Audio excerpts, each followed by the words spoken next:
I believe user experience is the most important aspect. Right? You need to transform the user experience by making it very seamless, intuitive, exciting. I would also say, analytics is another important aspect where we need to understand not just the business analytics, business numbers, but also user behavior analytics. Business analytics will help you understand the right data, and then it helps you take data-driven decisions. Whereas the user behavior analytics will help you identify how well your digital transformation is working out, and what are the problem areas that you are able to address, and where do you need to do any improvements if there is any, and how can you make the users engage better. So that's also an important aspect. The third aspect I would recommend is focusing on reliability and security. Security will ensure your business and data are not at risk, and reliability ensures users are able to adopt and you are able to scale. If reliability is not there, users will not use it. So these are three critical pieces I would recommend.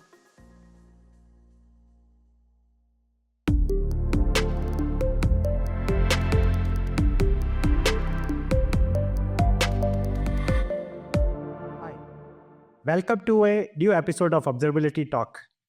Today, I am thrilled to welcome a special guest and also a first for Observability Talk podcast, a serial entrepreneur, Anuraag Agrawal. Anuraag has been very passionate about solving last mile backend connectivity problem and is a co-founder and CTO of Fingpay. Over the past decade, Anuraag has been an active participant in India's startup ecosystem with ventures spanning fintech, logistics, supply chain, and more. Apart from Fingpay, he also co-founded Optimize, which is into highly innovative and future-ready logistics solutions. Anuraag, a warm welcome to Observability Talk. Hey, hi Anuraag, a warm welcome to you to Observability Talk. Thank you so much for joining us today. Thanks, Bharat. Thanks for having me on this. Yeah, Anurag, you have been a serial entrepreneur and technologist, right? And you had founded earlier Optimize, and now you're working with Fingpay. What part of this entrepreneurial journey really excites you the most? See, I enjoy every bit of it, right? And if I have to specify what excites me more is dealing with the microscopic view, wherein you are getting into a lot of details at a very microscopic level, and also the telescopic view, wherein you're looking ahead in the future for the business, technology, operations, etc. So that excites me. I also enjoy the challenges. If you consider the 80-20 rule, I like the 20% of the entire thing, because mostly the 80% is a slam dunk. So I enjoy challenges. So, as part of your founding hat, when you are wearing your founding hat, you would actually be doing maybe a spectrum of different roles, right? You would also be a CTO. At the same time, you will also be maybe VP engineering. You will also be a VP QA. You will also be looking at architecture and so on. Is there any specific area out of these different areas which is much more closer to your heart?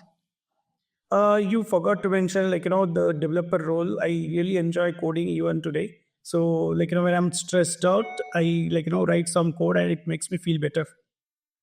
Right, right. I mean, that is one challenge I think my own CTO Jitesh has. Whenever he feels like okay, he is getting too stressed out, he resorts to start doing some coding apart from reviews and other things which he gets involved with.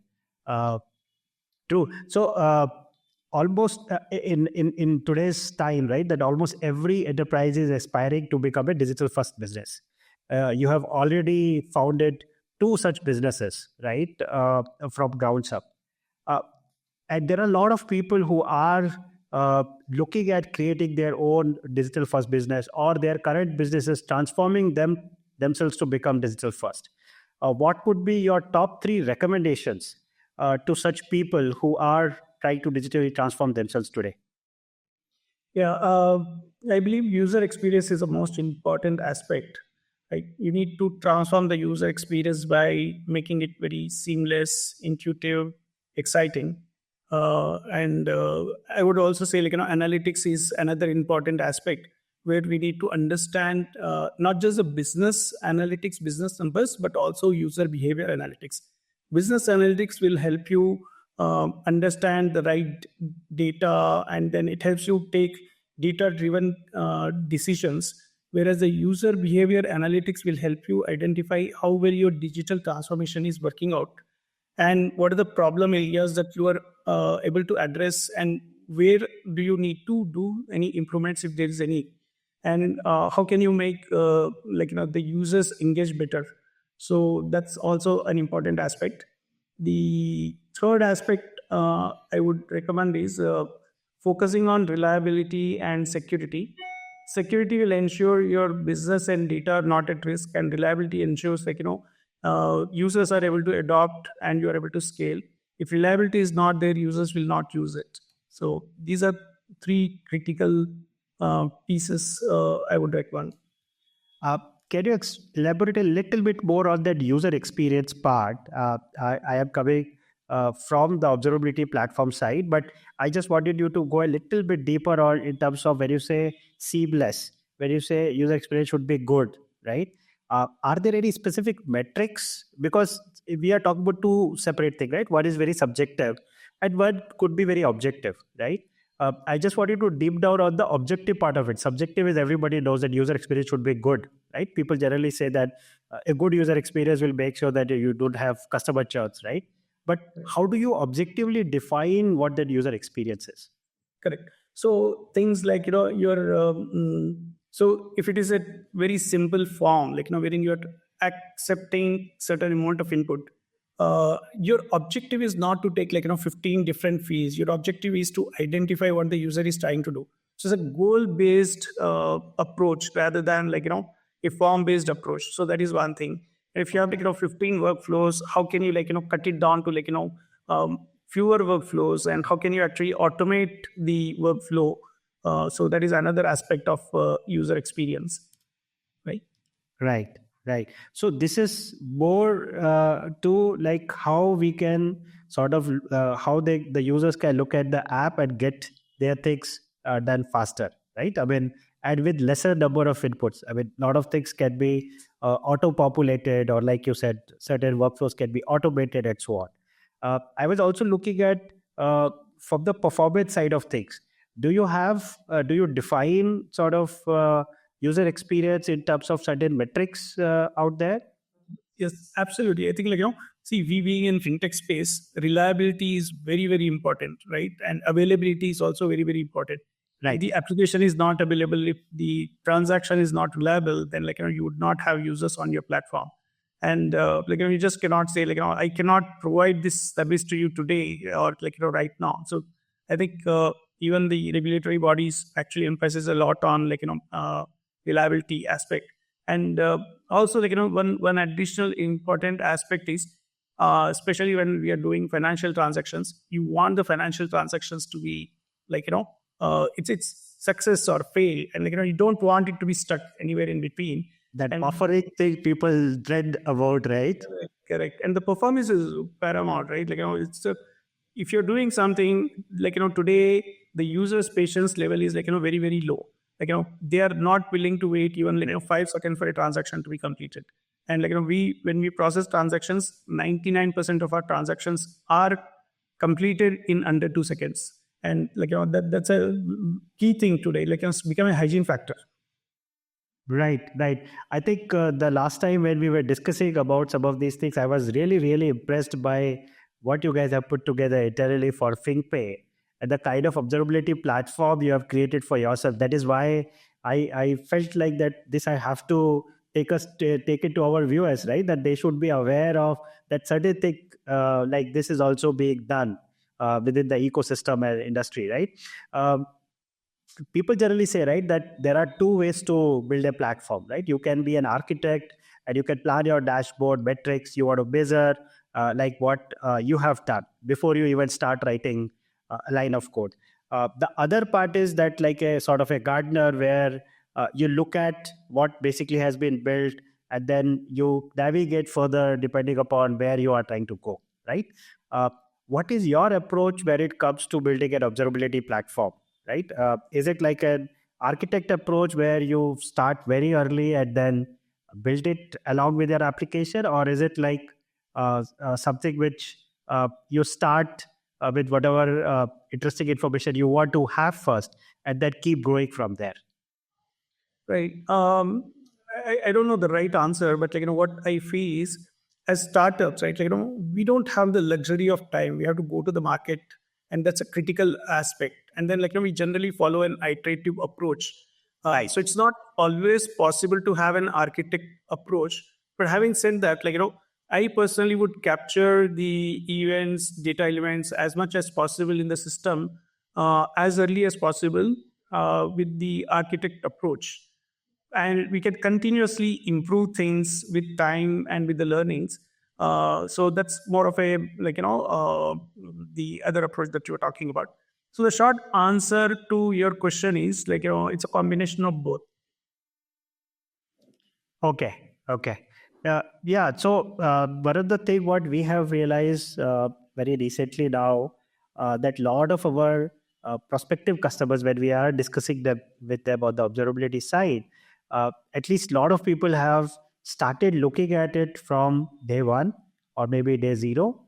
That okay, I am building a, let's say, mobile banking application, right, which is going to be like almost like a citizen scale application, and I definitely want to provide the best end user experience, right? So what is it that I should also do apart from my banking application? What all other things I should do around it, which will help me achieve my goals, right? So one of the thing which definitely comes up as the what observability uh, uh, things we need to bring in at this time, and this is something what we started calling shift left, and we also gave it a term called embedded observability. As in, when you are building your application, at the time you start thinking about observability, so you are embedding observability into your application itself, right? Uh, so this basically we were discussing some time back about these platform observability platform we have built, right? Uh, you as a fintech would definitely be integrating with a lot of third party APIs today, right? Almost every enterprise today who is trying to be digital first cannot do everything on their own, right? So there is always a third party APIs which you need to connect to. How do you make sure that you are able to meet your customers SLA in such interconnected system where you are dependent on somebody else? Yeah, it's a challenge for us, and also for most of the businesses. As you know, we have a homegrown technology to identify issues, and if there's any problem, we know about it. We inform our partners. We also can switch automatically to an alternate interface or alternate party. But in some cases, we are bound by the regulatory framework where we cannot switch to alternate parties. So in such cases, we notify the partner about the issues, and we try to minimize the outage. So in terms of SLAs, in some cases, it may not be possible for us to meet those SLAs, but what I was talking about, the transaction reliability, etc., we have addressed that with other mechanisms like reconciliations and reversals, etc. Right. And how much of this actually has your observability platform, which you have built internally, has really helped it achieving some of these things? It has helped us quite a bit. Initially, the outages would last for a few hours, and now they are cut down to few minutes. That is one benefit that we have seen. The second biggest benefit that we have seen is it has shielded our tech resources from getting the unnecessary distraction, and that's a big saver actually for us.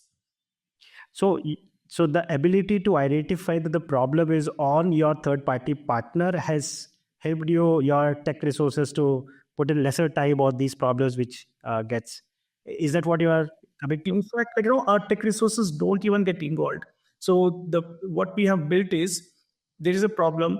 our observability tool identifies it, and it sends out a notification which plays out very loud on the operations team's mobile devices, and people know who to connect with, and they give specific information about the problem, and the partner fixes it, and our tech resources are totally shielded from all of this. Otherwise, the first person to jump in and first thing is you identify what is the problem, then you bring out the logs, then you communicate with the partner, then you share the logs.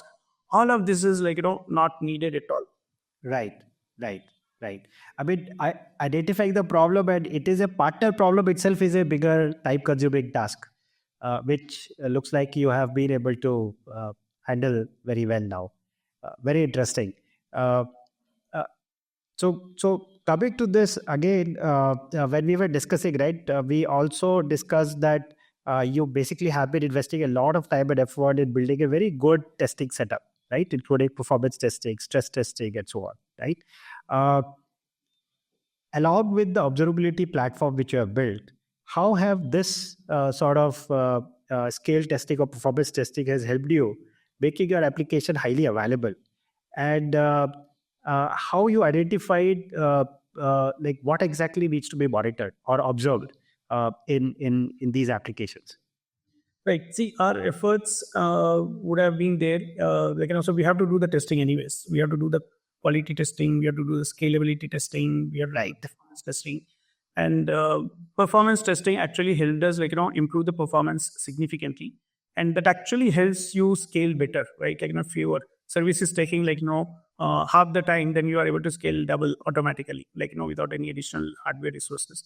And during that process, we also identified where the problem areas are, and where we should be focusing on the observability, and what kind of metrics we need to log, and what we need to do to observe and trigger the notifications.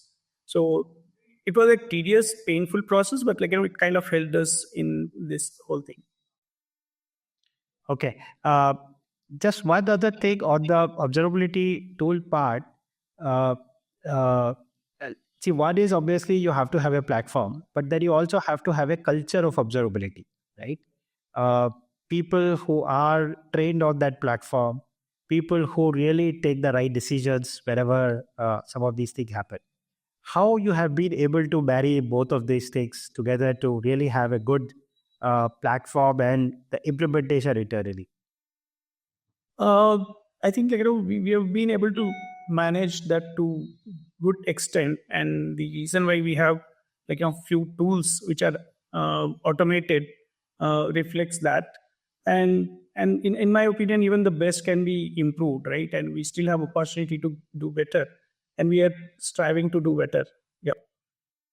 Okay, understood. Anurag, you have built your own observability platform internally, but I wanted to ask you. I was very, very curious. If you have to look at commercially available observability platform, what would be your top 3 or 5, 3 to 5, or whatever numbers you can give as the considerations for buying an observability platform? Right. I think it's always better to buy a platform than reinvent the wheel. That would be my take on it. What I would look for in the platform is a seamless plug and play capability without requiring a lot of customization or further development or any additional integration efforts. Whatever Right. minimum is possible, like a plug and play easily. Plug and play. Yes. Yeah. Second, I would say you should be able to get near real-time notification for incidents, so that you are not wasting time. You're not getting it the next day or an hour later. So that's probably a must-have. And ideally, if it can help prevent incident, so see, I come from telco background. I had a stint with telcos where I learned about observability using OSS, CMS, NMS, and then they had something like a self-healing networks, right? So if we are able to get that kind of a feature in the observability platform, wherein it can help prevent the incident automatically, fix the problem, that would be the aha moment.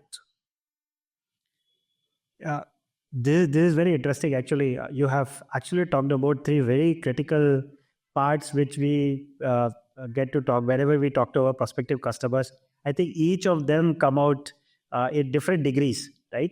Some people are worried that, okay, can it be fully plug and play? I really do not have resources to work with you or sit with you, and can you do it yourself without much help from our team, right? So the second is very critical for most of our customers, where alerting, they are always looking at that it happens very quickly. Like you said, MTTD, mean time to detect a problem, should be reduced as much as possible.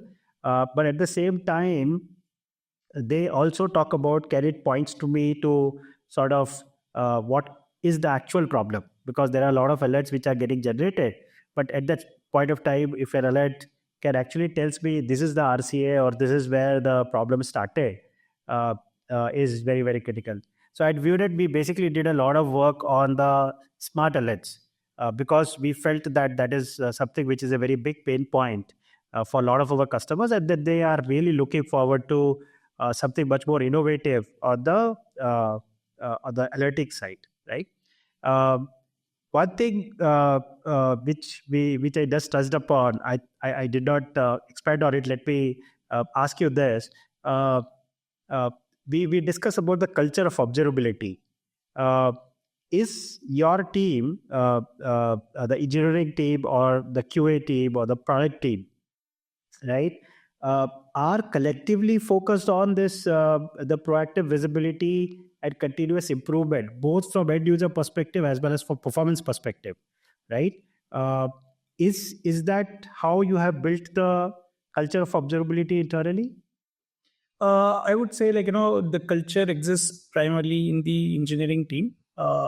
And whatever they're doing, they keep that in mind. It's kind of like a checklist that they have to go through. And one of the important items in the checklist is observability for them. Right, Yep. right. So the product guys, we just say, I want this and this is how I want it.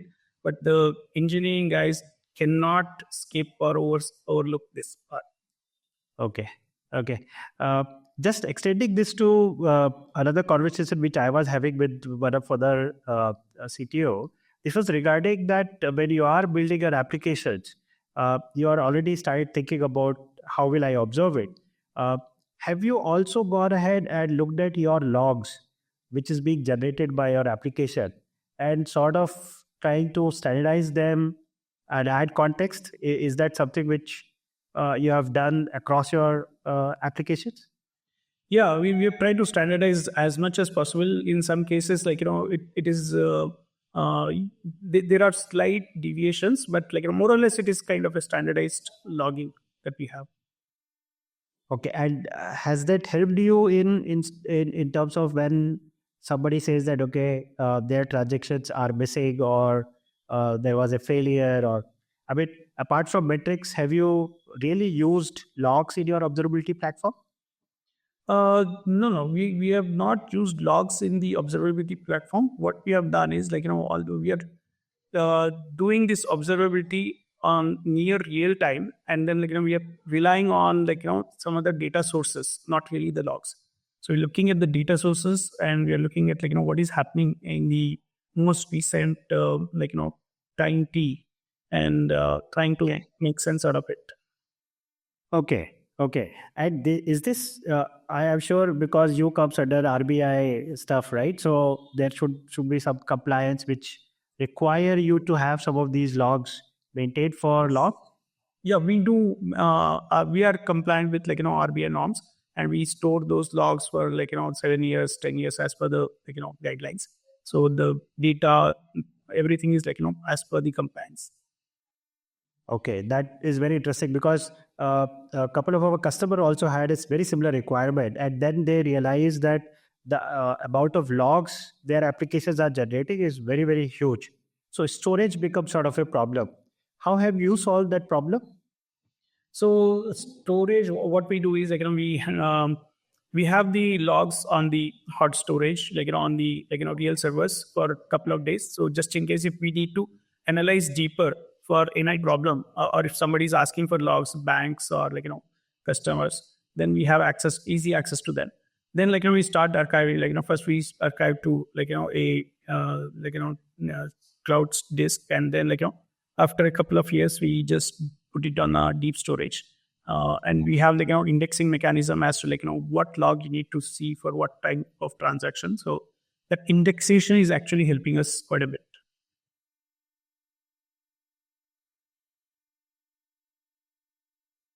Okay. Okay. So you basically make sure that you have stored the log such a way that it can be restored quickly if at all a requirement comes from RBI or somewhere else. I Okay. Okay. This is pretty good because logs has always been challenge for most of our customers, right? That one is obviously the unstructured nature of the logs. That how do you get interesting information out of it if it is not fully structured? And second thing is that how do we store it for longer duration for compliance purposes or looking at it if there are any queries which comes out. Fantastic. Anurag, no conversation is complete, right? Without anybody talking about AI, ML, and Gen AI in general, right? Uh, I wanted to know at Fingpay or in general in your personal time, uh, are you excited about any use cases that you have come across in the payment space with AI?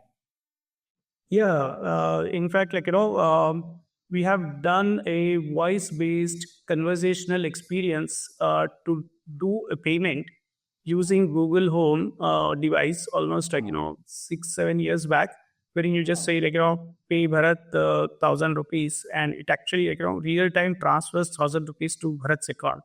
And I have a video if you want to see, I can share that video with you. It's a almost 7-year-old video. Oh, And it has the bank account statement which shows you what your statement is before I speak to the Google Home, and then after I tell Google Home, instantly within a matter of couple of seconds you will see the balance updated. So that was one use case. Other use cases that I've come across are the AI engine is suggesting me while making a payment to use the right instrument for maximizing the benefits. Okay, you use this and you will get so much of benefit, so many reward points or cashbacks or discount, or you haven't used this card enough to meet your minimum goal, right? So that's another use case that I've come across. Pretty interesting. And then there was one more system which I'm very well aware of, is a spend management system, wherein it analyzes the patterns and identifies and calls out anomalies. It's a corporate spend management system. Yep. very true. At Fingpay, do you have any sort of fraud related thing? Because you are obviously in line in transactions. Do you provide such a thing within your services? Yes, yes. So, in fact, we use quite a bit of that, and we have been successful in containing the frauds and chargebacks significantly on our platform. And yeah, we after the implementation, we have seen the frauds coming down by almost 90% or Wow. 90%.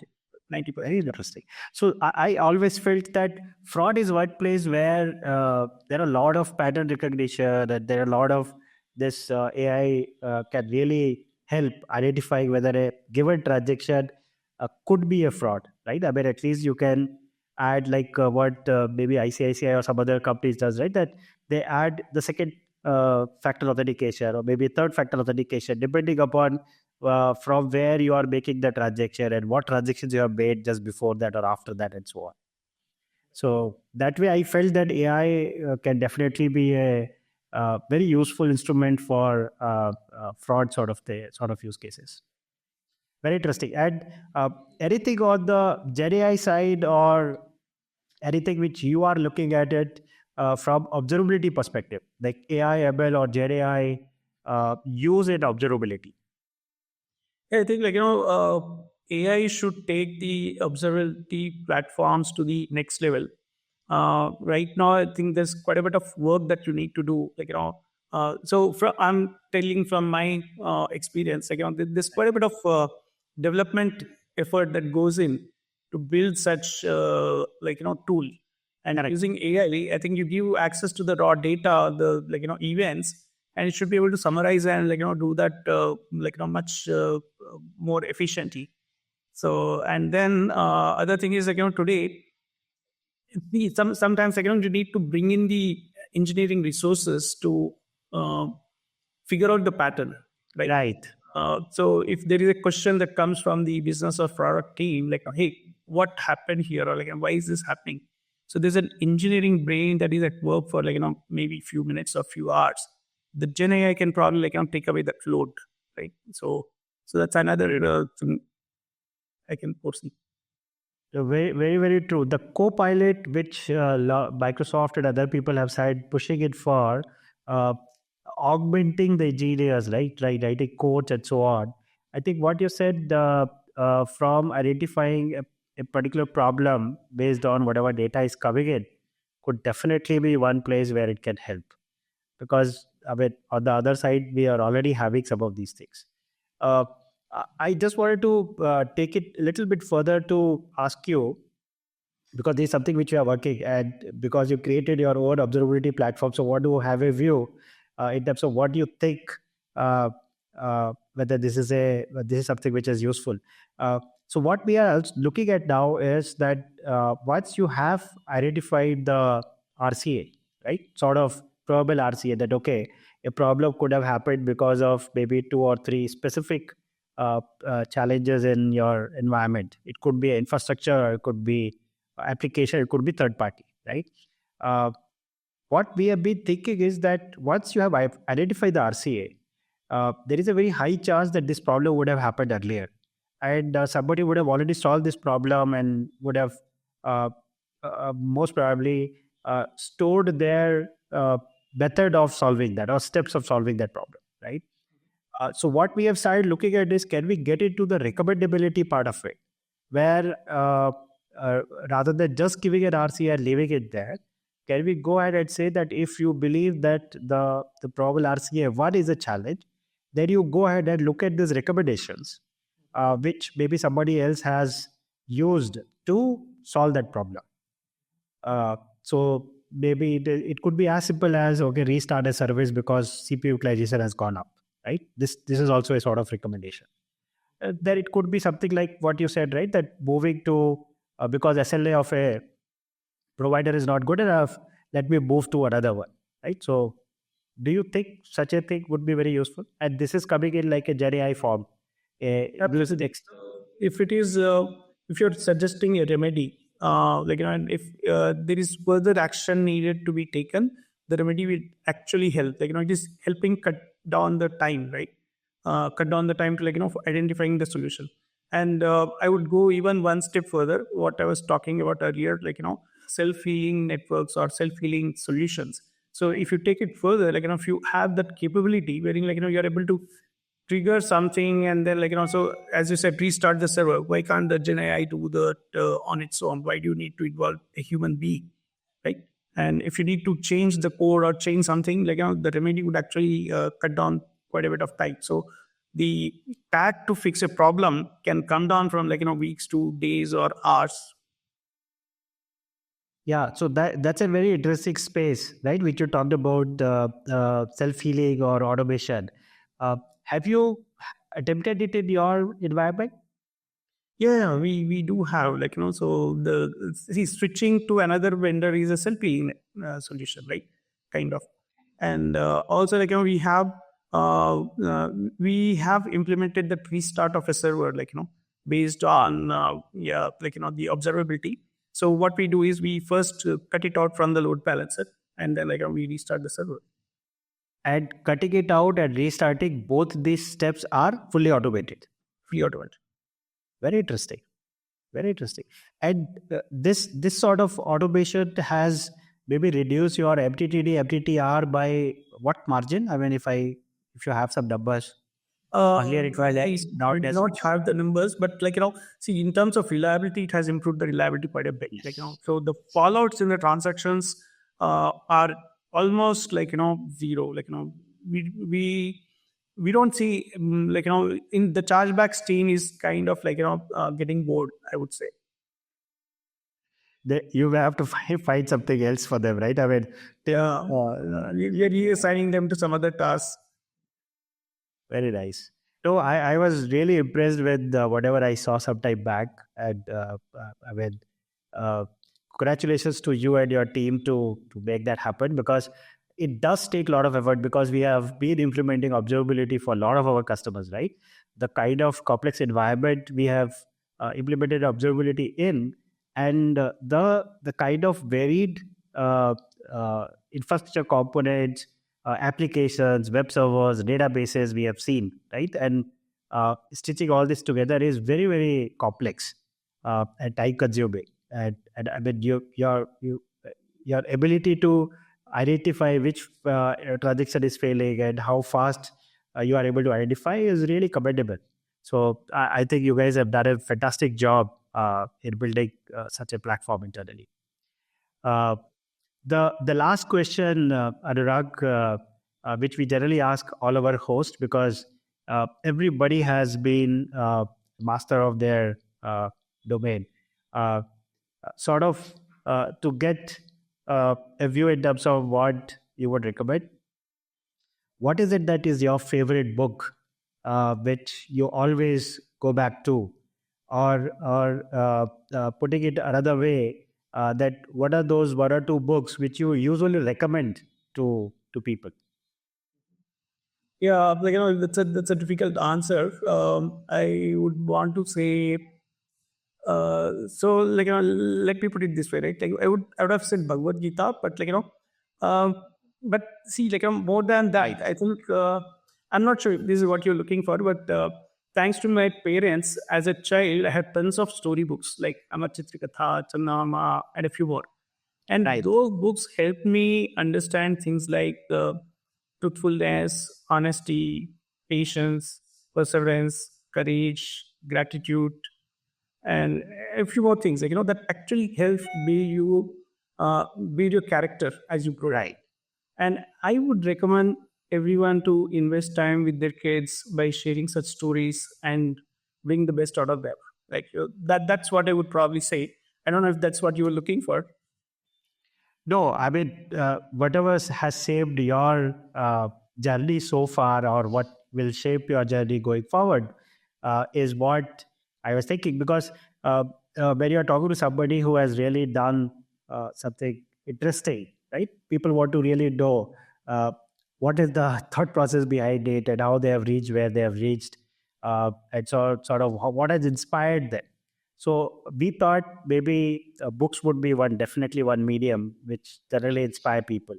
And your answer is very right in terms of how you become a complete package, right? In terms of whatever you have done. So this is very, very interesting.